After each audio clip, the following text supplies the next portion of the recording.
Chapter 30. Inside the ruined, overgrown courtyard, Holt crouched amongst the tumbled masonry that had once been Morgarath's stronghold. His leg, numb where the Kalkara had clawed him, was beginning to throb painfully, and he could feel the blood seeping past the rough bandage he had thrown around it. Somewhere close by, he knew the second Kalkara was searching for him.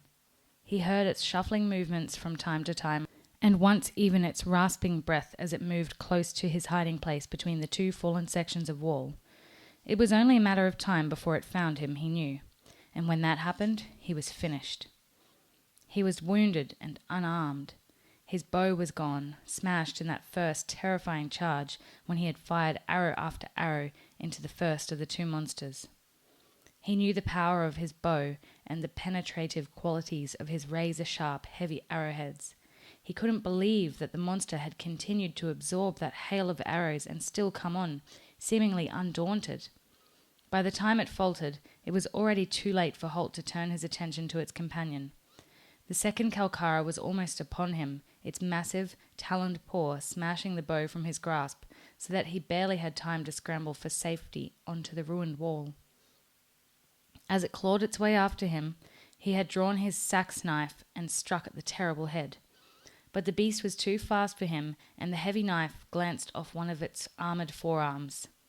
At the same time, he found himself confronted by its red, hate-filled eyes, and felt his mind leaving him, his muscles freezing in terror as he was drawn to the horrific beast before him. It took an immense effort to wrench his eyes away from the creature's gaze, and he staggered back, losing the sax knife as the bear-like claws swiped at him and ripped down the length of his thigh.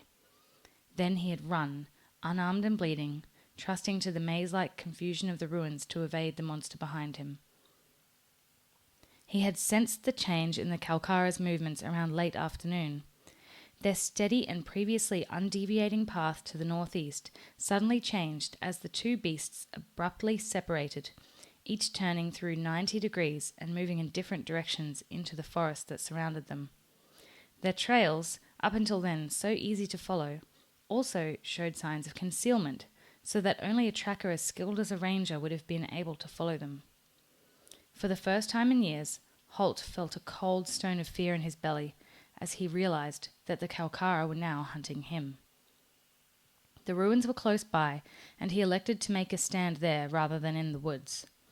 Leaving Abelard safely out of harm's way, he made his way on foot to the ruins. He knew the Kalkara would come after him once night fell, so he prepared as best he could, gathering deadfall wood to form a bonfire. He even found half a jar of cooking oil in the ruins of the kitchen. It was rancid and foul-smelling, but it would still burn. He poured it over the pile of wood and moved back to a spot where he could place the wall at his back.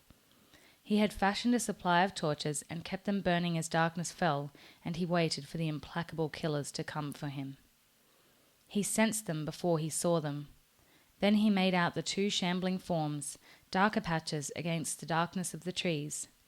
They saw him immediately, of course. The flickering torch jammed into the wall behind him made sure of that. But they missed the pile of oil-soaked wood, and that was what he'd been counting on.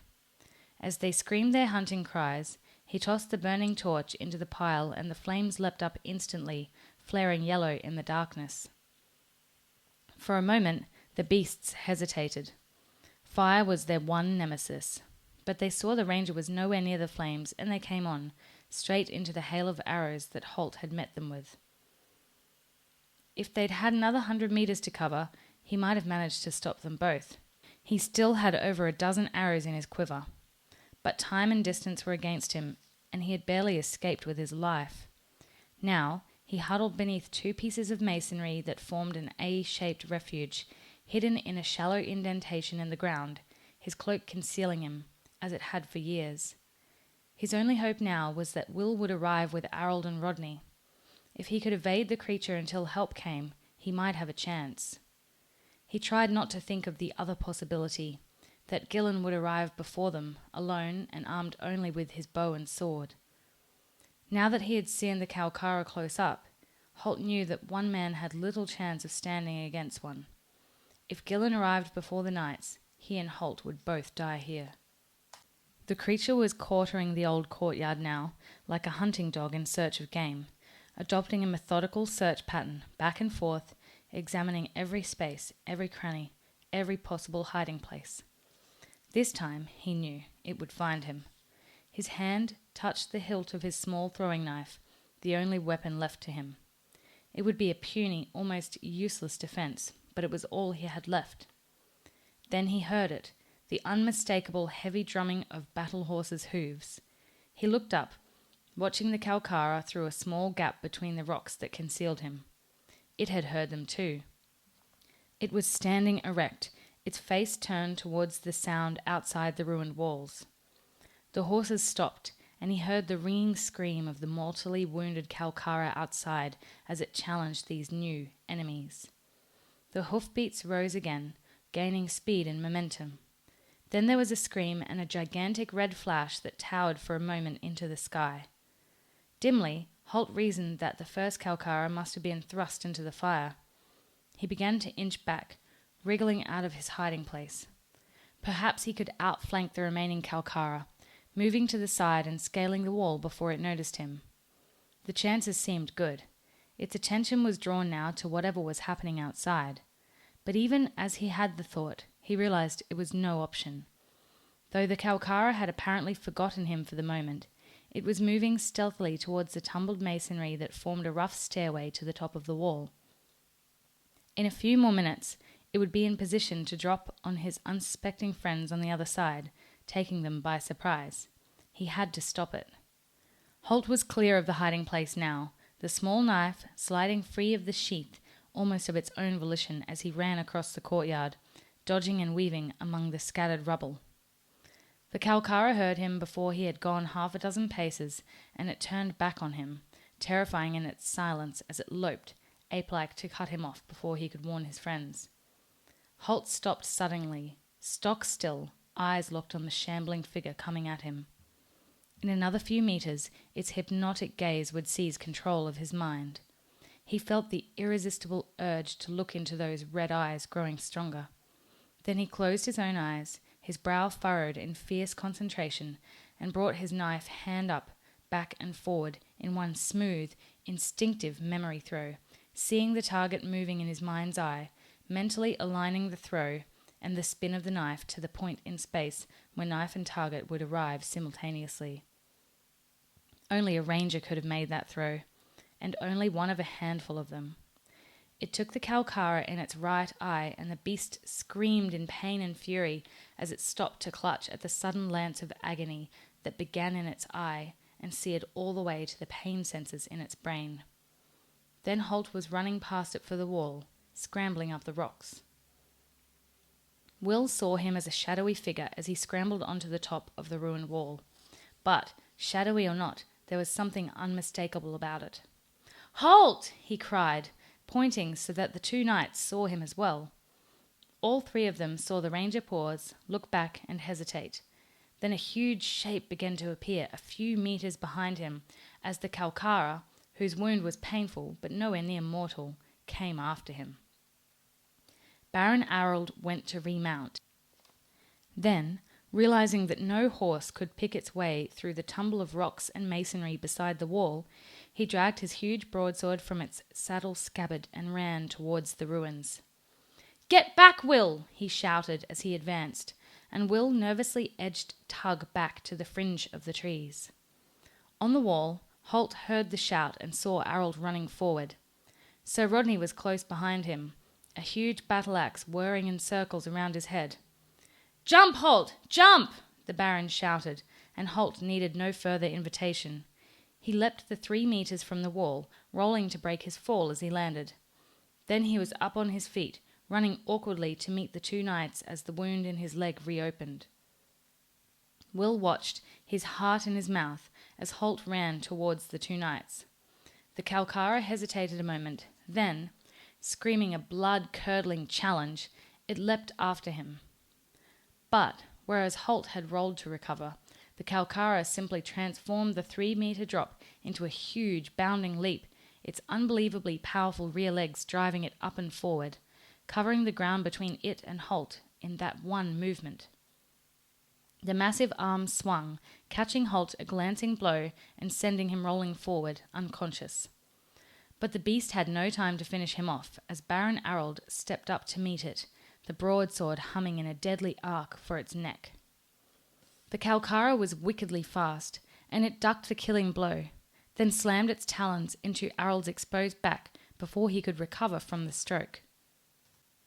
They slashed the chainmail as if it were wool, and Arold grunted in pain and surprise as the force of the blow drove him to his knees, the broadsword falling from his hands, blood streaming from 6 deep slashes in his back. He would have died then and there had it not been for Sir Rodney. The battlemaster whirled the heavy war axe as if it were a toy and crashed it into the Kalkara's side.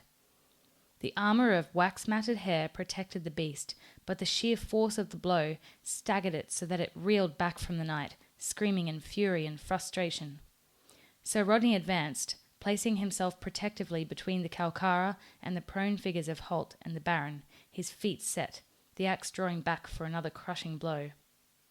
And then, strangely, he let the weapon fall from his grasp and stood before the monster, totally at its mercy as the power of the Kalkara's gaze, now channeled through its one good eye, robbed him of his will and his ability to think. The Kalkara screamed its victory to the night sky. Black blood streamed down its face. Never in its life had it felt such pain as these 3 puny men had inflicted on it, and now they would die for presuming to stand against it. But the primitive intelligence that drove it wanted its moment of triumph, and it screamed again and again over the 3 helpless men. Will watched, horrified. A thought was forming. An idea was lurking somewhere at the edge of his mind. He looked to one side, saw the flickering torch that Baron Arold had discarded. Fire. The one weapon that could defeat the Kalkara. But he was 40 meters away. He whipped an arrow from his quiver, slipping from the saddle and running lightly to the flickering torch. A good supply of sticky, melted pitch had run down the handle of the torch, and he quickly rolled the arrowhead in the soft, clinging stuff, forming a huge gobbet of it on the arrow. Then he placed it in the flame until it flared to life. 40 meters away, the huge, evil creature was satisfying its need for triumph, its screams rolling and echoing through the night as it stood over the 2 bodies, Holt unconscious, and Baron Arold in a daze of pain. Sir Rodney still stood, frozen in place, hands dangling helplessly by his side as he waited for his death. Now the Kalkara raised one massive, taloned paw to strike him down, and all the knight could feel was the paralyzing terror of its gaze. Will brought the arrow back to full draw, wincing at the pain as the flames singed against his bow hand. He raised his aim point a little to allow for the extra weight of the pitch, and released. The arrow soared in a spark-trailing arc, the wind of its passage subduing the flame to a mere coal. The Kalkara saw the flash of light coming and turned to look, sealing its own fate as the arrow struck its square in its massive chest.